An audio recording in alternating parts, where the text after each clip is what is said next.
Hello students, welcome back to our English grammar class. Our today's lesson is adverb clause of result.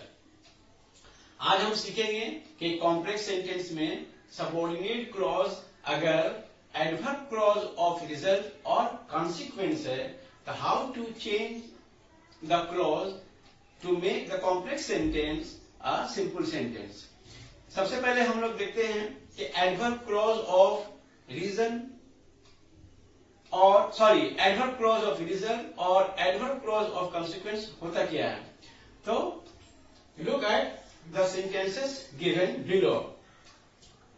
Sentence number 1, he walked so fast that he reached the place before time. दूसरा sentence देखिए, he walked so slowly that he couldn't reach the place in time. अब यहां पर देखिए, ये जो the red colored clause है, that is the adverb clause of result. इसे हम adverb clause of consequence भी कहते हैं.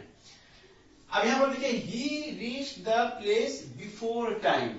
ये जो clause है, that is the consequence or that is a result of the cause that is stated in the principal clause. He walked so fast. ये principal clause है. इसमें बताया गया है कि he walked so fast, मतलब he walked very fast. तो very fast walking का consequence या result क्या हुआ कि he reached the station, he reached the place before time. मतलब यहाँ प्रिंसिपल क्लॉज में जो फास्ट वॉकिंग है, फास्ट वॉकिंग का कॉन्सिक्वेंस या रिजल्ट क्या निकला. The result that yielded is that he reached the place before time. दूसरा सेंटेंस में देखिए, he walked so slowly that he couldn't reach the place in time. यहाँ भी जो रेड कलर्ड क्लॉज है वो भी एडवर्ब क्लॉज ऑफ रिजल्ट है. इसमें क्या हुआ है कि ये यहां भी इफेक्ट बयान हुआ है या कॉन्सिक्वेंस बयान हुआ है. किसका? प्रिंसिपल क्लॉज में जो एक्शन है. एक्शन क्या है कि स्लो वॉकिंग का रिजल्ट क्या हुआ कि he fail to reach the place in time.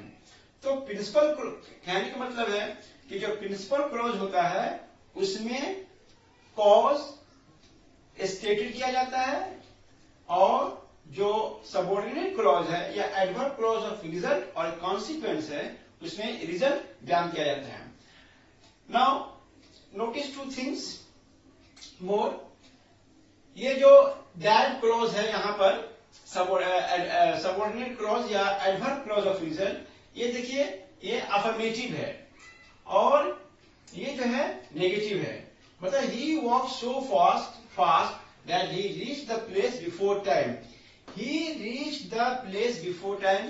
This is the affirmative. He walked so slowly that he couldn't reach the place in time. यहां जो adverb clause of consequence है, that is the negative. कहने का मतलब हुआ कि जो adverb clause of result और consequence होगा, that may be affirmative और that may be negative. हम लोग सीखेंगे कि एडवर्ब क्लॉज ऑफ कॉन्सिक्वेंस अगर नेगेटिव होगा तो उसको कैसे हम लोग चेंज करेंगे. Let's move on to some examples. Number 1, the traveller was so tired that he could not walk on. अब इसको हम कैसे चेंज करते हैं. ये जो एडवर्ब क्लॉज ऑफ रिजल्ट या एडवर्ब क्लॉज ऑफ कॉन्सिक्वेंस है ये नेगेटिव है, तो इसको हम लोग रिमूव करेंगे, इसको हम लोग रिप्लेस करेंगे. एक एडवर्ब है जिसको हम लोग कहते हैं TOO. टू एडवर्ब से हम लोग इसको रिमूव करेंगे. टू जो एडवर्ब है it carries negative sense.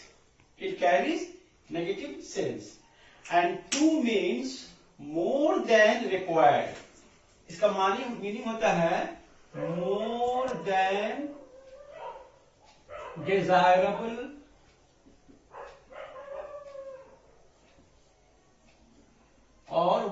Then wanted. तो टू का पहले मीनिंग समझ लीजिए। Too carries negative sense and it means more than wanted, more than desirable. तो हम टू के जरिए जो है इसको रिप्लेस करेंगे। तो देखिए कैसे रिप्लेस हुआ है। पहले देखिए द ट्रेवलर वॉज, यहां जो सो है, ये जो सो है, this so is replaced by two. यहां टू लिख दिए। उसके बाद टायर्ड, तो हो जाता ट्रेवलर वॉज टू टायर्ड। अब that he could not walk on, इसको हमको चेंज करना है। तो हम पहले बता चुके हैं too carries the negative meaning, इसलिए यहां जो कुड नॉट जो है उसको हम लोग रिमूव कर देंगे और सब्जेक्ट इसी तरह से रिमूव हो जाएगा और दैट इसी तरह से रिमूव हो जाएगा। हम जानते हैं किसी भी सबऑर्डिनेट क्लॉज में कंजंक्शन जो है उसको हम यूज नहीं करते हैं, सब्जेक्ट को भी यूज नहीं करते हैं। तो मेरा दैट हट गया, सब्जेक्ट ही हट गया, कुड नॉट जो है वो नेगेटिव सेंस जो है टू के अंदर चला आया। तो यहां say that he could not, ये मेरा पूरा इसको हम रिमूव कर देंगे। उसके बाद बचा वॉक ऑन। अब वॉक ऑन से पहले हम लोग एक और प्रीपोजिशन लिखेंगे टू, तो वो हो जाएगा टू वॉक ऑन। मतलब यहां पर हम लोग इसको इंफिनिटिव के तौर पर यूज करेंगे। तो मेरा हो गया सेंटेंस चेंज करने से the traveller was too tired to walk on. मतलब जो एडवर्ब क्लॉज ऑफ कंसीक्वेंस है that will be replaced by infinitive to plus verb. Adverb clause of consequence will be replaced by infinitive यानी to plus verb. दूसरा example देखिए। अच्छा, one thing more, इस sentence में एक चीज कॉमन दिखेगा कि यहां जो सबऑर्डिनेट क्लॉज या एडवर्ब क्लॉज ऑफ कॉन्सिक्वेंस या रिजल्ट में जो सब्जेक्ट होगा वही सब्जेक्ट यहां पर भी होगा प्रिंसिपल क्लॉज में। मान the subject in the principal clause and the subject in the subordinate clause is common. The old man walks so slowly that he cannot catch the train. तो यहां पे देखिए हो गया the old man walks, so is replaced by to slowly, that he cannot, that भी हट गया, he भी हट गया, cannot भी हट गया। बचा मेरा कैच द ट्रेन, यहां जो वर्ब है कैच, अब उससे पहले हम टू लगा देंगे। तो हो गया the old man walks too slowly to catch the train. ये टू कैच मेरा हो गया इंफिनिटिव। उसी तरह से देखिए number 3, my father is so old that he can't remember anything. तो यहां भी इसी तरह से होगा My father is two, so is replaced by two. My father is too old, अब that he can't, ये पूरा हट गया, मेरा वर्ब यहां बच गया रिमेंबर, उससे पहले टू लगा देंगे तो हो गया My father is too old to remember anything। तो टू हो गया यहां पर मेरा infinitive, to catch infinitive, to walk infinitive.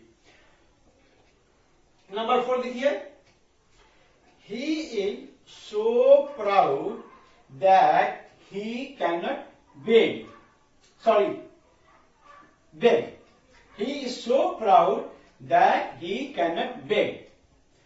तो हो गया इसका भी ही इज टू प्राउड, फिर से हम सो को हटा दिए टू से, तो हो गया ही इज टू प्राउड, अब दैट ही कैनॉट हट गया, बेग यहां पर मेरा वर्ब है, उससे पहले हम टू लिख दिए तो मेरा इंफिनिटिव हो गया to beg. He is too proud to beg. तो इस तरह से हम लोग एडवर्ब क्लॉज ऑफ कंसीक्वेंस को एडवर्ब टू के जरिए रिमूव करते हैं। याद रखिएगा टू जो है ये अपने आप में नेगेटिव मीनिंग होता है, और टू का इस्तेमाल हमेशा हम नेगेटिव जहां क्लॉज होगा उसके लिए करेंगे। कुछ और एग्जाम्पल्स हम लोग देखते हैं। Now here we have different kind of examples. Number 5, the passage is so difficult for me that I cannot understand it. अब यहां पर देखिए ये प्रिंसिपल क्लॉज में the passage is so difficult for me, ये है प्रिंसिपल क्लॉज। यहां पर सब्जेक्ट दी पैसेज है, और अब सबऑर्डिनेट क्लॉज देखिए that I cannot understand it। Subordinate clause में सब्जेक्ट I है। इससे पहले जो हमने एग्जाम्पल्स लिखा था, in those examples in the principal clause and in the subordinate clause both have the same subject, but here the subjects vary in the two different clauses. तो इसको अब हम लोग कैसे करेंगे? The passage is so difficult for me that I cannot understand it. कुछ नहीं है, जरा सा स्लाइड चेंज है। हो जाएगा the passage is, so की जगह हो गया to, the passage is too difficult for me. The passage is too difficult for me. अब उसी तरह से that I cannot है, वो रिमूव हो जाएगा। यहां का verb understand है, तो मेरा वो infinitive हो गया to understand it. The passage is too difficult for me to understand it. यहां पर infinitive हम लोग यूज कर दिए।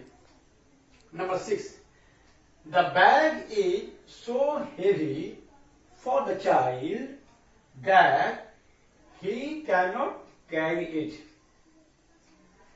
तो इसी तरह से the bag is so की जगह हम लोग to लिख दिए।